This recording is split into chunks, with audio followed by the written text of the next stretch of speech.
Assalamualaikum warahmatullahi wabarakatuh. Alhamdulillahilladzi hadana lihadza wa ma kunna linahtadiya laula an hadanallah. Asyhadu an la ilaha illallah wahdahu la syarikalah wa asyhadu anna Muhammadan abduhu wa rasuluh. Allahumma salli wa sallim ala hadzal nabiyyil karim sayyidina wa maulana Muhammadin wa ala alihi wa ashabihi wat tabi'in wa man tabi'ahum bi ihsanin ila yaumiddin. Amma ba'd. Para pemirsa, para jamaah yang kami muliakan, hari ini dengan bersyukur kehadirat Allah atas inayah dan taufiknya, alhamdulillah kita dapat jumpa kembali dalam kajian kitab Arifur Rahman di Tafsiril Quran. Kita masih membahas awal surat Al-Baqarah. Ya, kita masih juga mendalami tentang kriteria manusia yang bertakwa. Di istilah manusia yang bertakwa, kriteria yang ketiga adalah wa mimma razaqnahum yunfiqun. Dan dari apa yang kami berikan rezeki pada mereka, yunfiquna, mereka berinfak. Kriteria manusia yang bertakwa, sebagian daripadanya adalah berinfak. Infak ini ada dua. Infak wajib disebut zakat. Yang kedua infak sunnah disebut sedekah, hadiah, hibah, wakaf. Itu sifatnya sunnah. Nah, seorang yang bertakwa adalah dia selalu menginfakkan sebagian hartanya untuk membantu sesamanya yang lemah, yang ditimpa kesulitan, mereka yang terpinggirkan, mereka yang sulit memperoleh penghasilan, itu diberikan kepada mereka infak tadi. Dengan demikian maka tidak terjadi gejolak dalam masyarakat. Mengapa? Yang kaya dan kuat melindungi yang miskin dan lemah.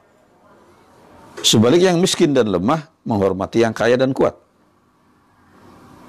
Gejolak nggak akan terjadi. Jurang pemisah antara kaya dan miskin akan hilang. Nah, inilah yang dimaksud dengan infak tadi. Maka infak ini kita jumpai dalam pembagian pertama yang disebut infak wajib adalah zakat. Zakat itu memiliki beberapa makna. Yang pertama adalah an-numuwu, zakat itu tumbuh kembang. Mengapa zakat disebut an-numuwu? Karena setiap orang yang menzakatkan hartanya, hartanya akan tumbuh kembang, akan semakin banyak rezekinya.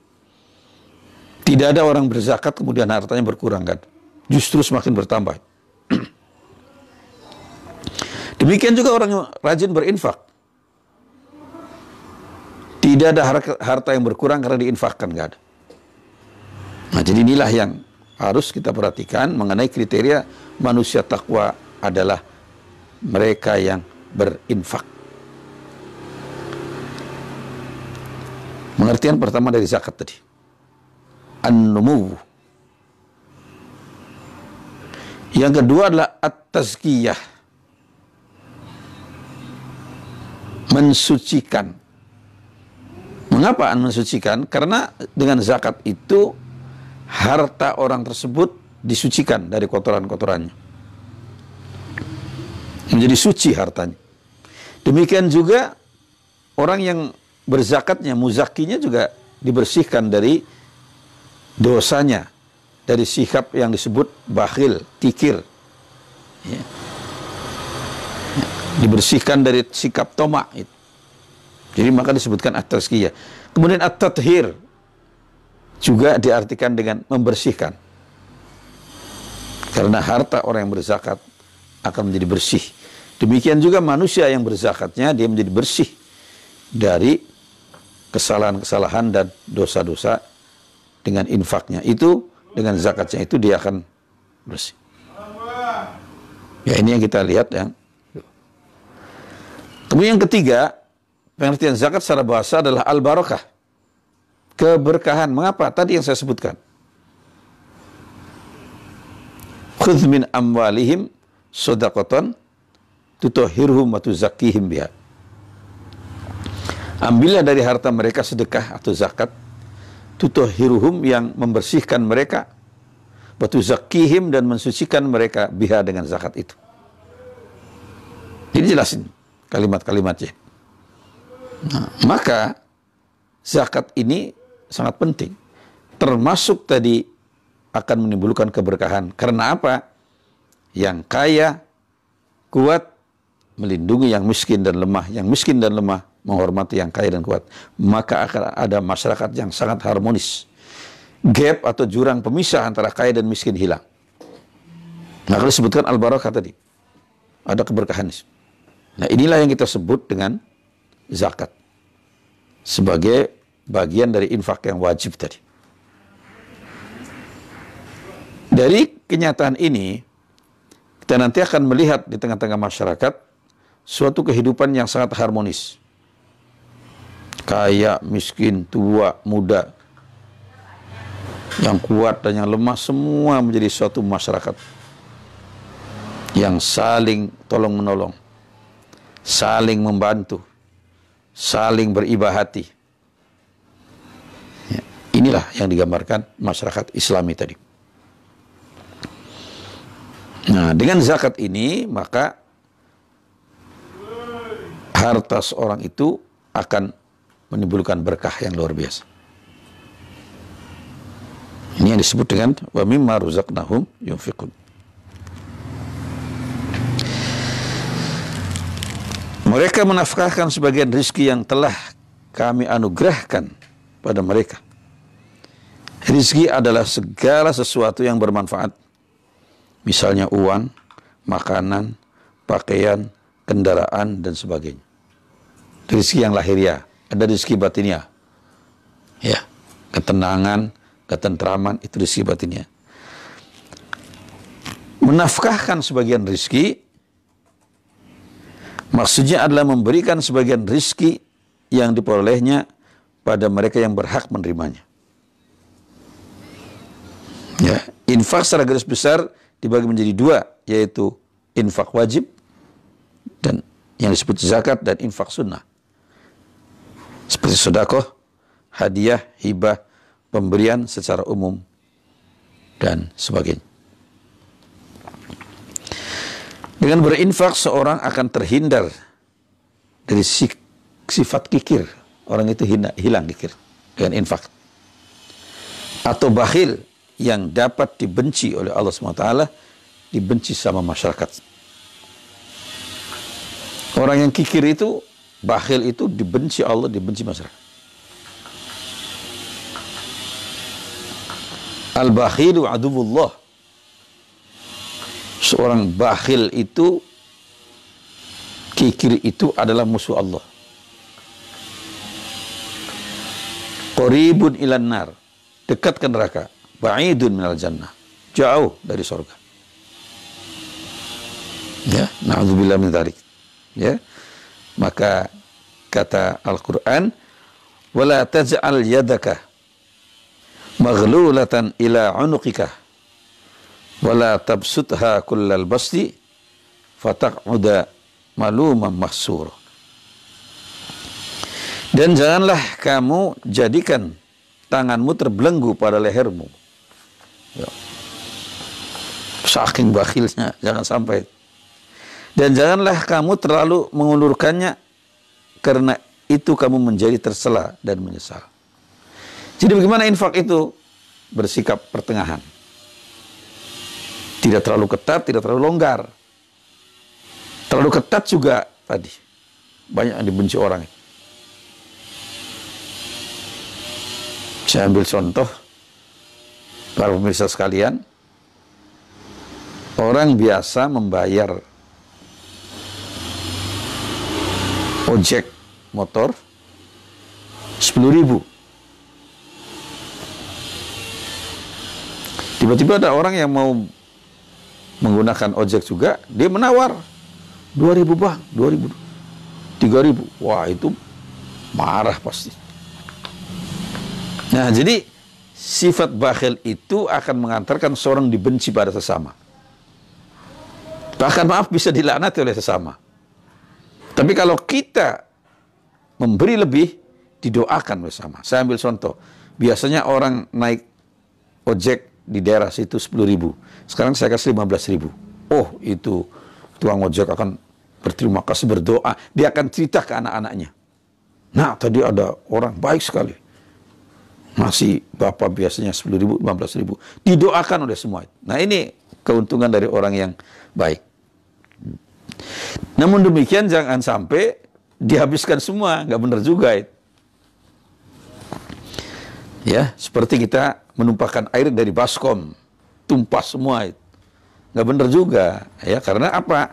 Suatu saat kita ada kebutuhan, keluarga kita butuh. Jadi harus apa? Berinfak, bersedekah, ambil jalan tengah.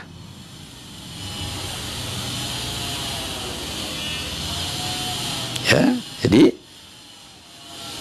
yang ditegaskan orang-orang yang berinfak ya, tidak terlalu boros dan tidak terlalu kikir. Wa kana baina dzalika qawama. Itu kata Al-Qur'an.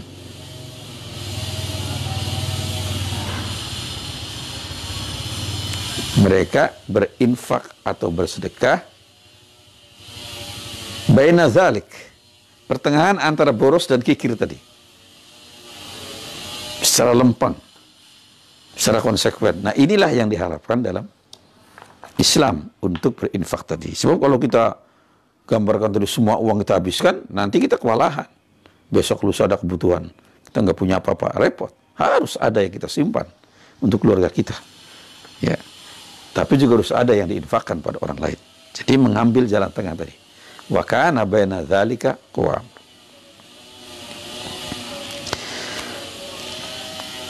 Cara berinfak hendaknya mengambil jalan tengah. Tidak terlalu boros dan tidak terlalu kikir. Ya, ini di surat Al-Qur'an disebutkan walladzina idza anfaqu lam yusrifu. Itu orang-orang yang apabila menginfakkan hartanya tidak boros, tidak berlebihan. Walam yakturu, dan tidak pula kikir, bakhil, enggak. Wa kana baina dzalika qawama, dan dia adalah menginfakkannya itu di tengah-tengah antara boros dan kikir tadi. Ini di surat Al-Furqan surat 25 ayat 67. Wa kana baina dzalika qawam. Mengenai menafkahkan sebagian harta disebutkan dalam beberapa ayat Al-Quran. Antara lain, wa yas'alunaka madza yunfiqun. Mereka bertanya pada Muhammad, apa yang diinfakkan?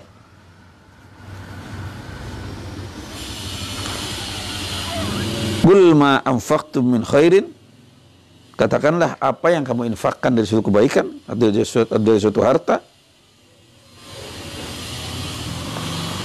Falil walidaini. Itu diberikan kepada kedua orang tua. Wal aqrabin, dan kaum kerabat. Wal masakin, dan orang-orang miskin. Wal yatama, dan orang-orang anak-anak yatim. Wabnis sabili, dan anak jalanan. Wa ma taf'alu min khairin fa innallaha bihi alim. Dan apa saja yang kamu lakukan dari suatu kebajikan, maka sesungguhnya Allah pasti mengetahuinya. Jadi infak itu sasarannya, sebagian sasaran infak kita adalah yang pertama lil walidaini, kedua orang tua kita, aqrabin, kaum kerabat kita, al yatama, anak-anak yatim, al masakin, orang-orang miskin. Ya, kemudian termasuk ibnu sabi, anak-anak jalanan. Ya, dan apa yang kita lakukan dari kebajikan dalam kehidupan kita, besar atau kecil, maka sesungguhnya Allah Maha mengetahui.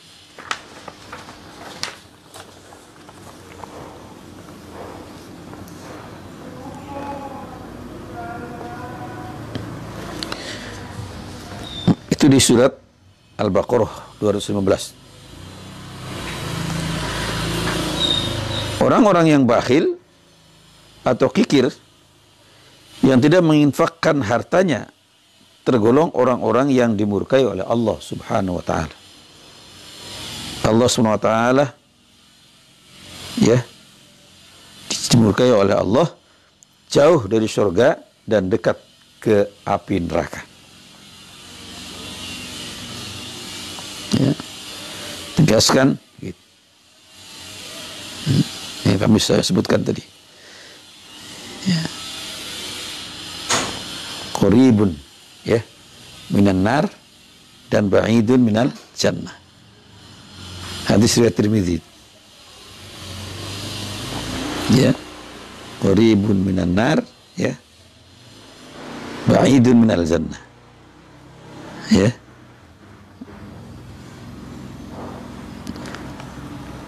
Al-bahil, saya ulangi, ba'idun min Allah, jauh dari Allah. Ya. Kemudian juga ba'idun minal jannah, jauh dari surga. Sebaliknya dia qaribum minan nar, dekat dari api neraka. Na'udzubillah min dzalik. Saya ulangi supaya lebih jelas ini.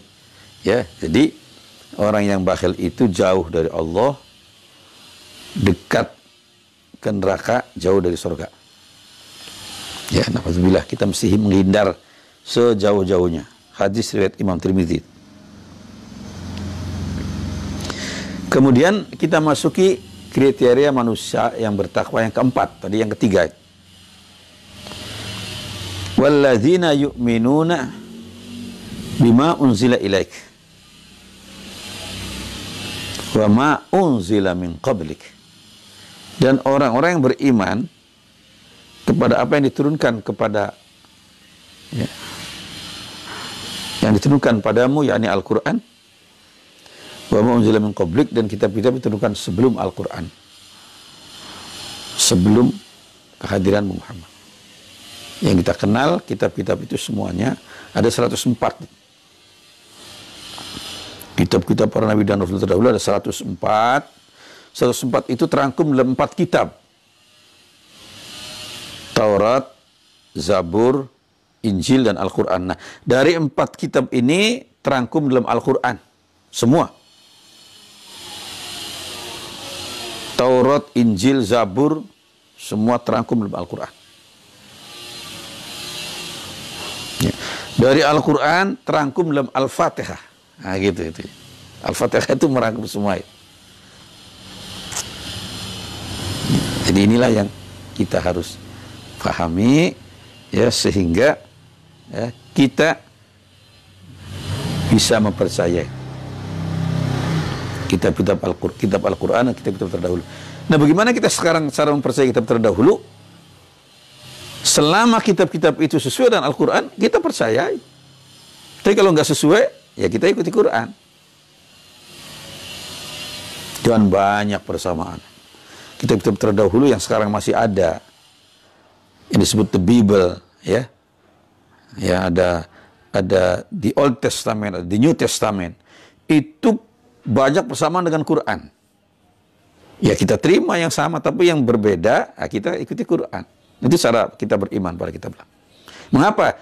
Karena Quran ini merupakan batu ujian.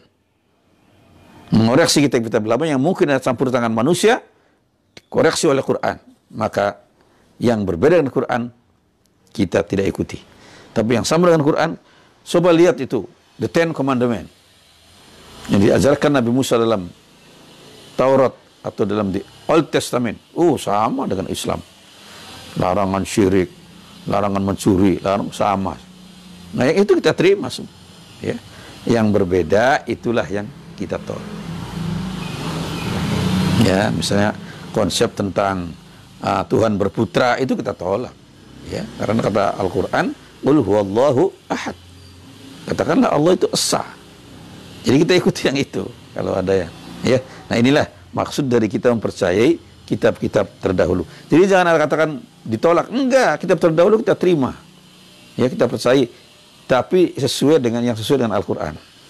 Kalau yang tidak sesuai, kita mengikutinya Al-Quran. Demikian. Salah satu ciri dari manusia takwa adalah beriman kepada kitab-kitab Allah Subhanahu wa taala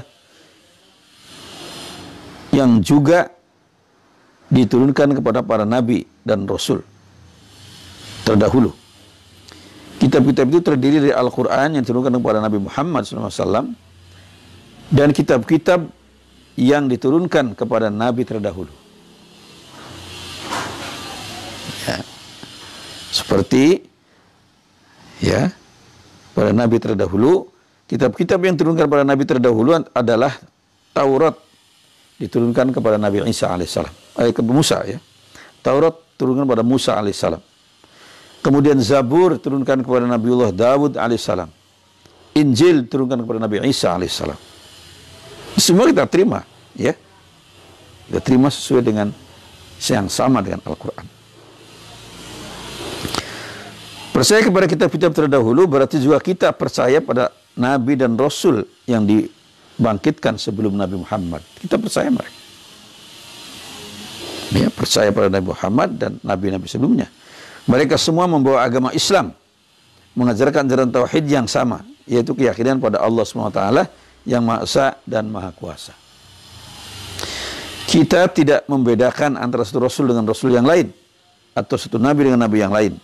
Mereka adalah orang-orang terpilih yang ditugaskan Allah Subhanahu wa taala agar menyampaikan petunjuk kebenaran menuju kebahagiaan dunia dan akhirat, juga kebahagiaan lahir dan batin.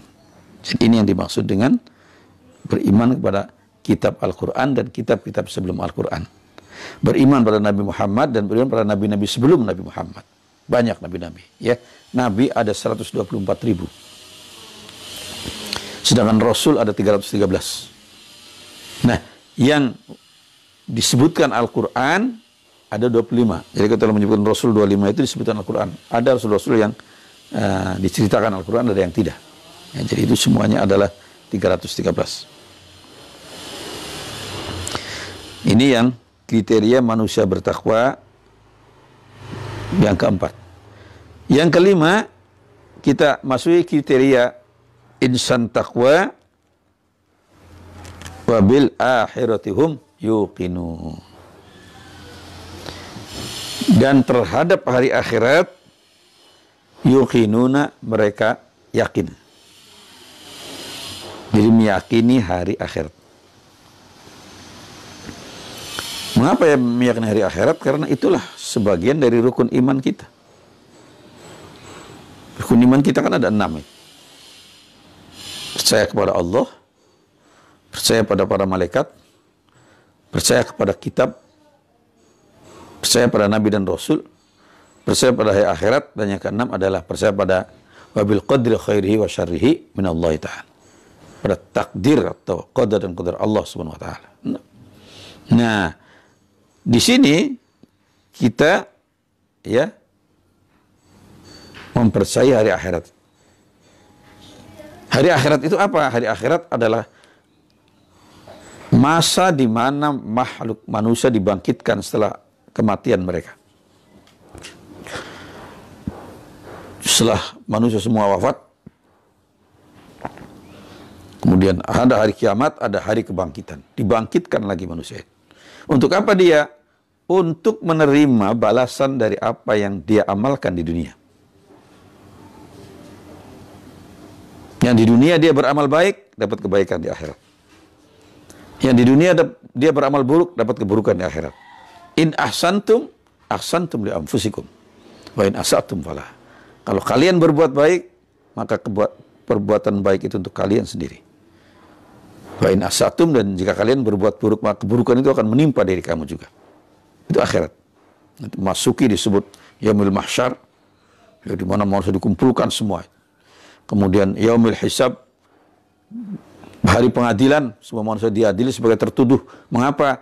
Karena manusia diberi oleh Allah amanah. Inna aradnal amanata 'alas samawati wal jibal. Ya, amanah pernah ditawarkan Allah pada makhluk lain, tapi yang menerima amanah adalah manusia. Maka manusia di situ diadili sebagai tertuduh. Dia laksanakan nggak amanah dari Allah itu? Yang melaksanakan amanah itu, dia dapat kebahagiaan di akhirat. Yang tidak melaksanakan, dia dapat kesengsaraan. Itu kira-kira yang disebut hari kiamat. Ya, disebut hari akhirat.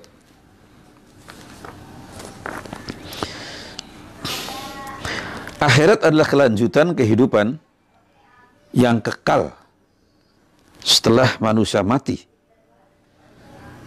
dan setelah terjadinya hari kiamat, yaitu masa kehancuran alam semesta dengan segala isinya. Jadi kehancuran alam semesta, maaf, bukan cuma yang ada di tata surya kita aja. Ada matahari, ada planet-planet, ada bulan, ada bumi, ya. Itu satu tata surya. Jutaan tata surya. Mungkin juga ratusan juta tata surya. Ya, dengan jumlah mataharinya yang nggak kehitung. Nah, itu semua, ya, itu semua hancur. Disebut di hari kiamat. Ya. Jadi kehancuran alam semesta dengan segala isinya. Dengan mempercayai hari akhirat sebagai hari pembalasan, maka akan mengantarkan setiap diri manusia untuk beriman dan beramal soleh. Semakin tinggi kepercayaan seorang pada hari akhirat, dia akan mendorong dirinya untuk berbuat kebajikan. Mengapa? Karena dia merasa akan dimintai pertanggung jawab. Maka dia nggak mau, ya, menghadapi itu, ya, dengan berbuat keburukan, karena nanti tanggung jawabnya dia sendiri. Ya, ini yang kita lihat dari pembalasan, hari pembalasan. Nah, jadi dengan semakin tinggi keyakinan pada hari akhirat, orang akan semakin baik. Semakin rendah keyakinan pada hari akhirat, dia semakin buruk. Mengapa? Karena dia akan merasakan, udah nggak ada yang tahu ini. Nah, gitu. Sering orang. Banyak orang lakukan perbuatan jahat, tercela. Pertama kali dia kesimpulannya, nggak ada yang tahu. Padahal nggak bisa. Allah Maha mengetahui kita. Bahkan rekaman kita nanti akan diputar di yaumil hisab tadi. Rekaman perilaku kita dari kita lahir sampai wafat, ada semua lengkap. Ya. Tidak terluput yang kecil maupun yang besar, semuanya ada. Ya.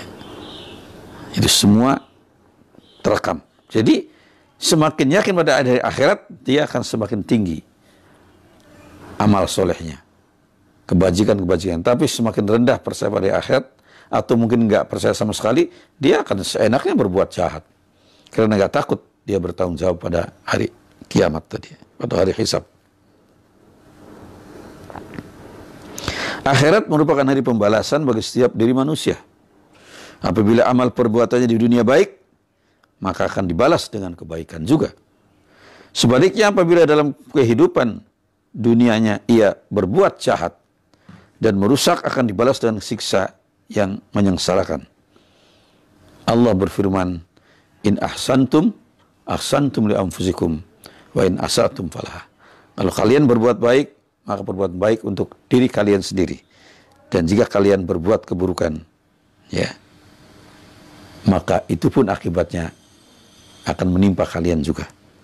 Itu di surat Al-Isra, surat 17 ayat ke-7. Ya. Nabi menjelaskan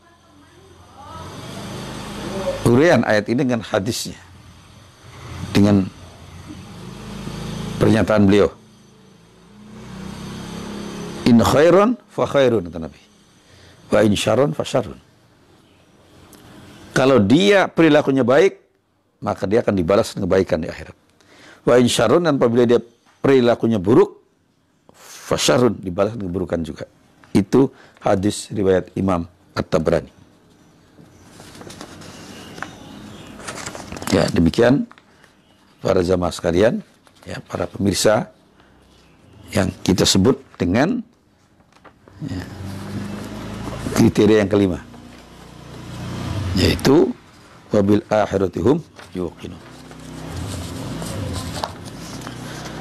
Hari akhirat ini nanti kita jumpai pengadilan di yaumil hisab. Itu ketika semua orang dalam suasana resah dan gelisah. Semua manusia mendatangi Nabi Adam alaihissalam. Wahai kakek kami Adam, kami demikian merana, demikian berat penderitaan kami. Aku mohon pertolonganmu supaya cepat selesai ini masalah di yaumil mahsyar ini. Kata Adam, aduh cucuku, anak cucuku semua, saya nggak bisa. Saya punya masalah. Dulu saya melanggar larangan Allah ketika di surga.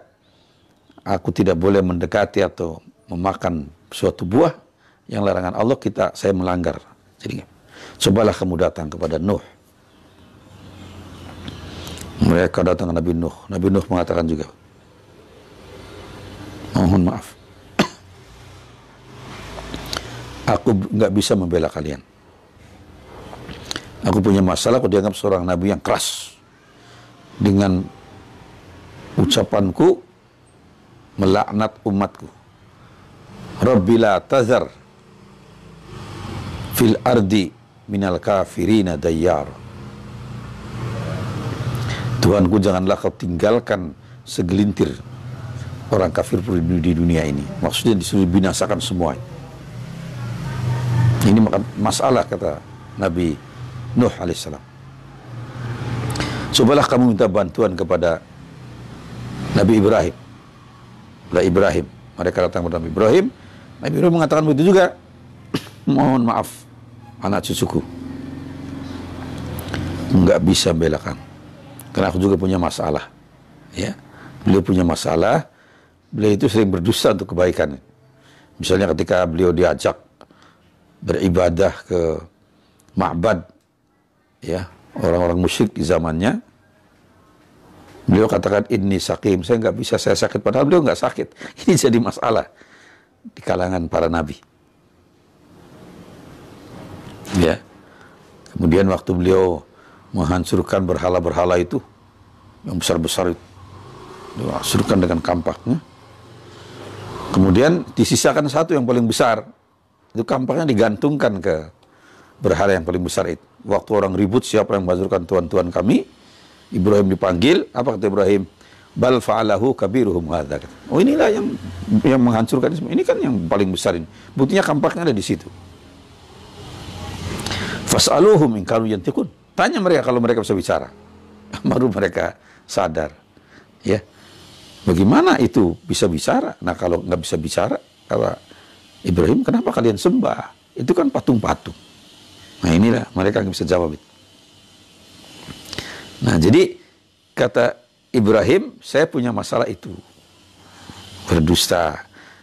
Dia yang memukul berhala-berhala itu, dia mengatakan ini yang paling besar misalnya. Itu kan dusta juga.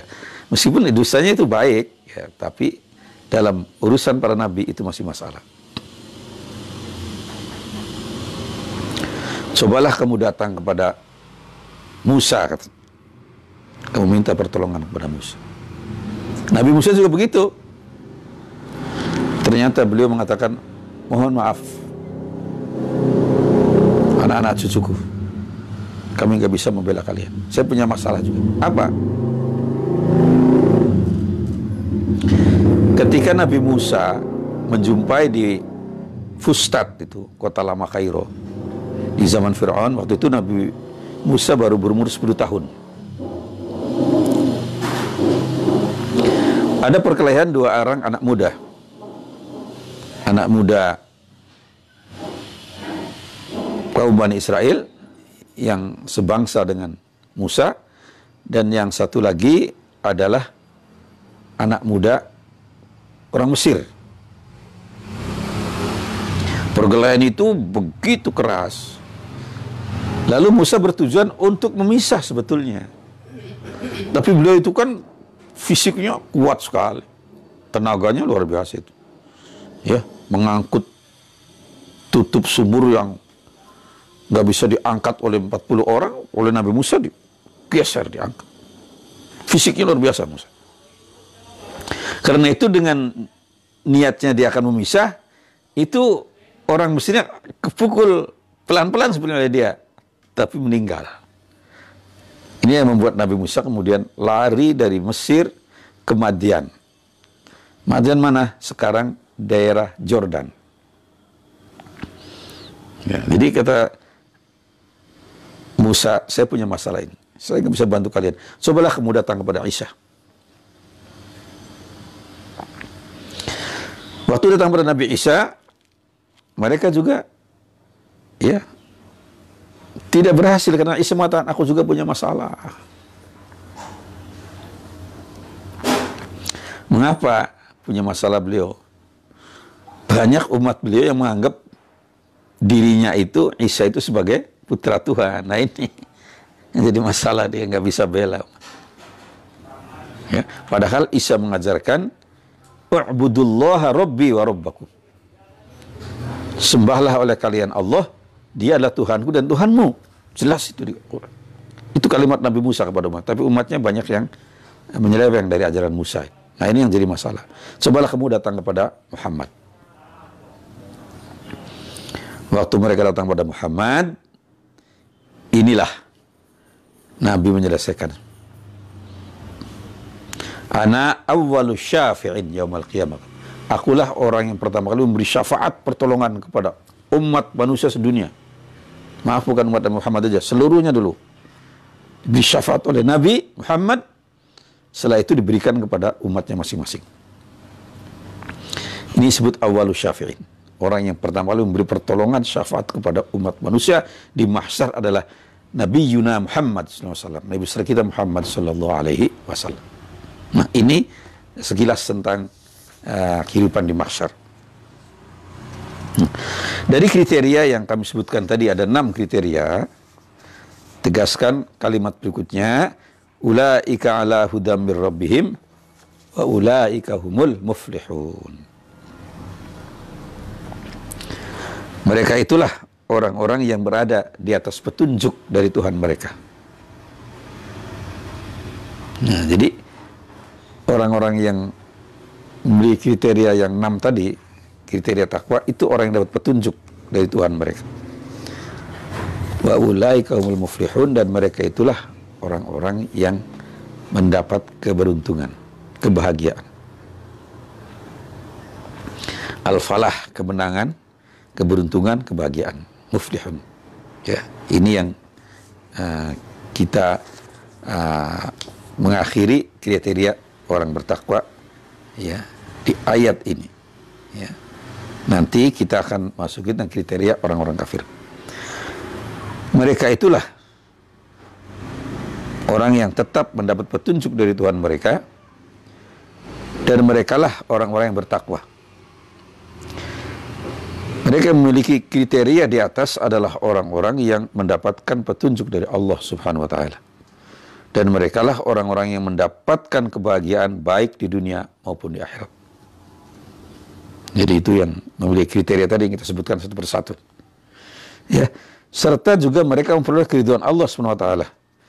Keridhaan yang didambakan oleh setiap manusia yang beriman. Jadi keridhaan Allah itu didambakan setiap manusia yang beriman.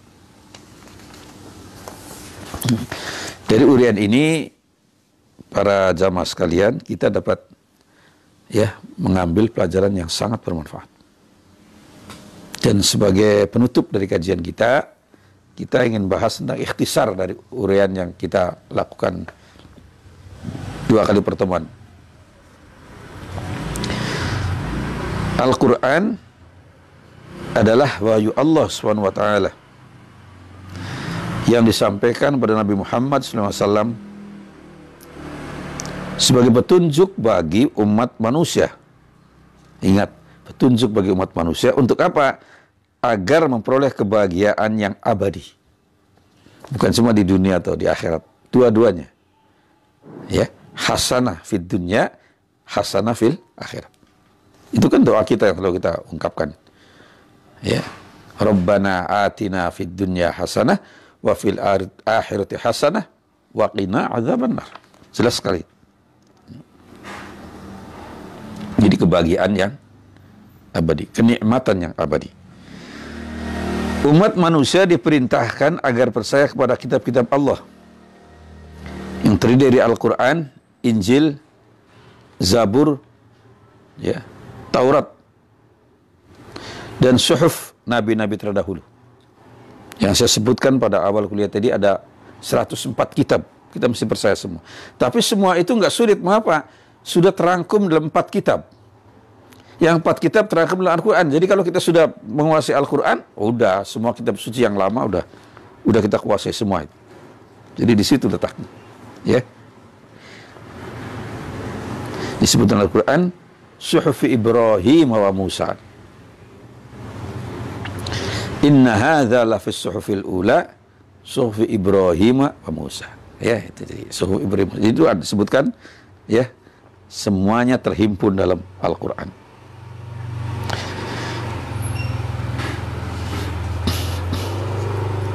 Nah, yang ajaran semua dari kitab-kitab tersebut ada dalam Al-Quran. Manusia yang bertakwa memiliki kriteria satu, beriman kepada Allah, pada yang gaib. Allah yang gaib sifat. Gaib ada 2, hakiki dan idhofi yang kita uraikan pada kuliah yang lalu. 2, mendirikan sholat. Bukan juga mengerjakan di sini. Mendirikan itu artinya melaksanakan sholat dengan tepat waktu, tepat syarat rukunnya, dan dampak sholat dalam perilaku sehari-hari terwujud. Dengan apa? Tanha anil fahsya'i wal munkar. Orang itu dapat mencegah dirinya dari perbuatan keji dan mungkar. Itu arti mendirikan sholat.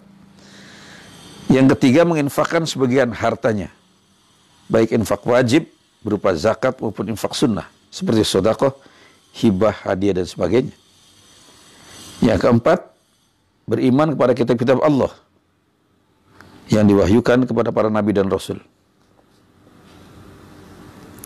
Yang kelima, meyakini terhadap alam akhirat sebagai hari pembalasan.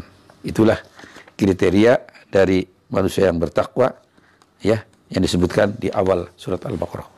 Kajian kita insya Allah yang akan datang akan kita masuki tentang ciri-ciri atau kriteria manusia yang kafir di ayat-ayat berikutnya, masih di awal Al-Baqarah.